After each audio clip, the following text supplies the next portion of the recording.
horrible, and you're horrible too. And it's true. You know it's true. Ranga. Let's see, what was that? That was Walk Unafraid, REM. We had Saxman, Lonely Island, Puppets. Happened. Fatboy Slim started us off with Going Out of My Head, Gangnam Style, E-Rock version. Started with K9 and Company, my review, Radio Dead Air, KRDA, Monday night. Live, What the Fuck Is Wrong With You coming up. New Derek the Bard is coming up. The Amanda Hagen coming up. All these things coming up. But I wanted to talk about a little bit of the pop culture-ish stuff that popped up this past week. This made me so happy. I don't know about you, but I grew up with The Lord of the Rings. And what I mean is I started The Hobbit. I read The Hobbit when I was like 8 or 9. And I even loved those awful Rankin Bass. Is it Rankin Bass or Rankin Bass? Rankin Bass. I even loved those awful Rankin Bass movies. You know those movies. Frodo of the Nine Fingers and the Ring of Doom. You know those fucking movies? Yeah. I even loved those. Because it was The Hobbit. It was all I had back then. So I've been just chomping at the bit for any news that's been coming out regarding the Hobbit trilogy. 3 movies? Really? Really? Really? Lord of the Rings trilogy. 3 movies. The Hobbit. Shorter than one of the Lord of the Rings books. 3 movies? 3 movies. Well, okay. The new title for the second one is The Desolation of Smaug. Okay? But what I'm leading to is I was very happy at part of the casting for The Hobbit. Because it is an actor I love, Sylvester McCoy. Sylvester McCoy has been given a role opposite Sir Ian McKellen. Fuck yes. He's playing Radagast the Brown. And the first image from the production of Sylvester McCoy as Radagast the Brown. He looks like a hobo. This comes to us from sfx.co.uk. They presented this to us. Well, the entire internet, not just me. They didn't come to me about this. Nobody comes to me about it. But yes, I like how he looks. I like it. That to me, yeah, that's Radagast. That's Radagast the Brown. And everybody's going, he looks like a hobo. They are hobos. Yeah, some of the channel said wizards are basically magical hobos. Exactly. Did you see what the hell Gandalf the Grey was wearing? He was not bathing regularly. I can tell you this. If Gandalf ever slept indoors, it was an accident. But yeah, I mean, I expect this of Radagast. Radagast the Brown was supposedly very nature-oriented. He was very, he was kind of like a St. Francis of Assisi guy. He was very oriented with animals and nature and all that kind of stuff. So, I think this fits. And I'm so looking forward to it because fuck yeah, Sylvester McCoy. So yeah, I'm looking forward to that. So that is a good thing. And I wanted to show you that. That made me happy, just to prove to you that I do not bitch about everything. And I say that as I'm about to show you something I bitch about. Hey. There is a RoboCop remake in the works. You may or may not be aware of this. There is a updated reimagining of RoboCop. Which I kind of hate that word, reimagining. Would you like to see what RoboCop looks like? Too bad. I'm going to show you anyway. Ladies and gentlemen, this is your new RoboCop. He's not the RoboCop we deserve. Just the one we get anyway. People keep saying that he reminded them of a Digimon. What do you think? A little bit. No, if he was a Digimon, he'd be 10 times more colorful and gaudy than that. He'd have stuff sticking out. He wouldn't be that streamlined. Yeah, that he'd have shit hang off him. Hanging off him. I think we can get a larger picture. Oh yeah, here it is. Here's the full. There's the full look. Yeah, he's special. What the fuck? That's RoboCop. It's not, it's like, oh, it's different, it's awful. It's like, I cannot take that goddamn thing seriously, and it's boring. And I'll tell you, here's my problem with it from a practical standpoint in terms of the movie.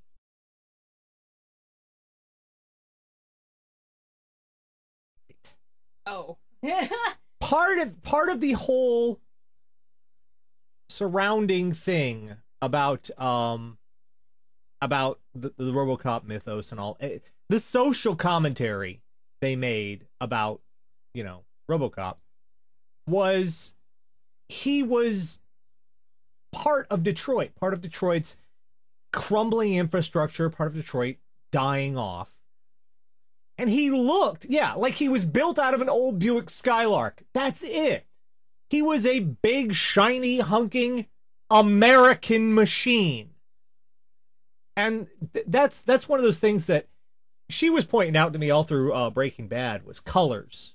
Different characters in Breaking Bad wearing different colors, and it meant stuff. The choices they made for RoboCop's design, it meant stuff. It was that was not an accident. He didn't look that way because it was neato or cool. RoboCop is a surprisingly sophisticated, idiotic movie.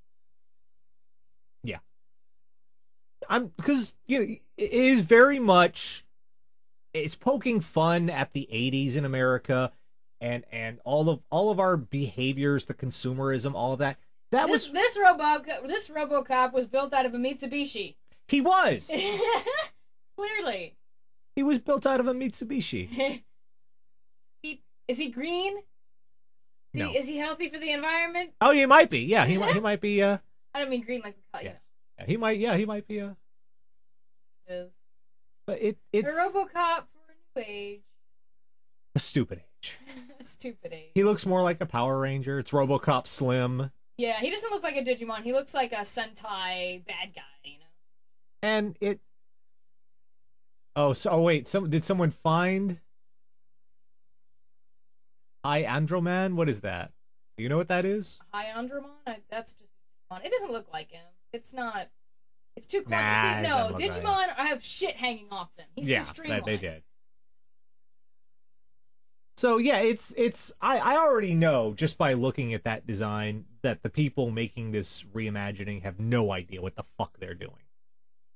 They've already told me they don't get this story. They don't get what the original movie was about. They don't get what it was trying to say. They don't get a fucking thing. Also, they have no imagination.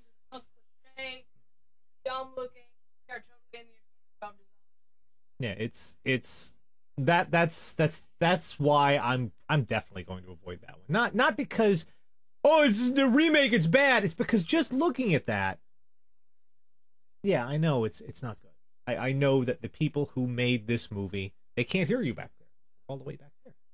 The people who made this movie don't understand the movie about. So, and that's the thing you should, when you watch films, even when you watch your TV shows, when you watch this stuff, keep an eye on how things are designed and what they're trying to say with the design. Because there is conscious choices made, not just because this will look cool, not just because this will sell toys. I know it blows my mind too, but because the people designing the film, the people who are working on the film, design is part of the storytelling. It matters and it's important. So that kind of, I think a good example was Captain America.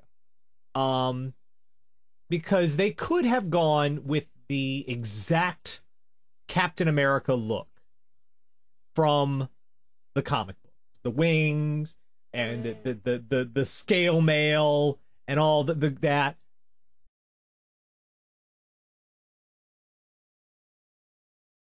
The look of Captain America, it grounded you. Even though he was still kind of fantastic and he was bright blue and he was, you know, dressed up, it's still the helmet and the packs and the way it looked, it grounded you in the World War II setting.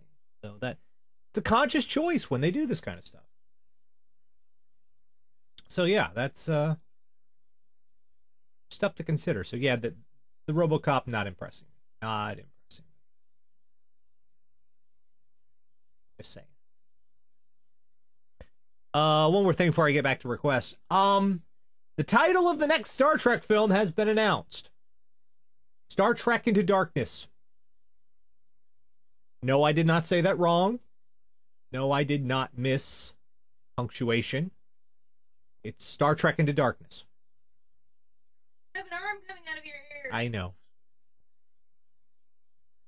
That is Star Trek Into Darkness.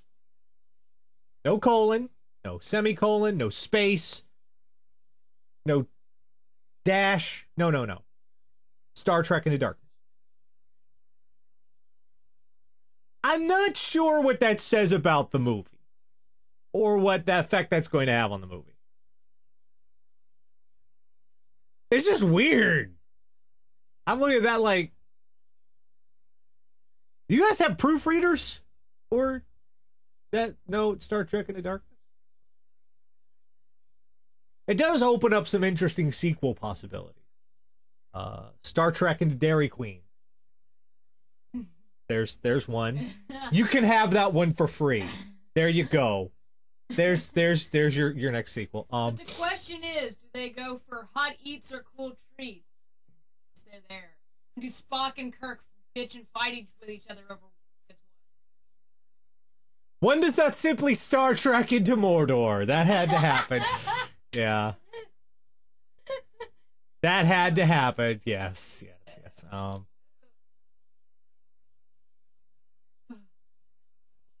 So yeah, it's not bad. I still enjoy the first Star Trek movie. I maintain it's not a Star Trek movie, but it's still entertaining. But it's not gonna be bad. I feel I have confidence in this production. But it's just weird. Tara, Star Trek and Across the Universe, yeah, bringing back the old classics. Star Trek Into Star Wars, yeah, that's kind of, they already did that. It was the first.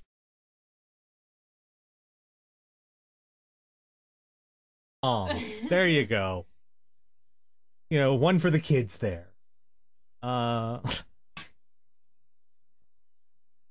we are disturbed, are we not?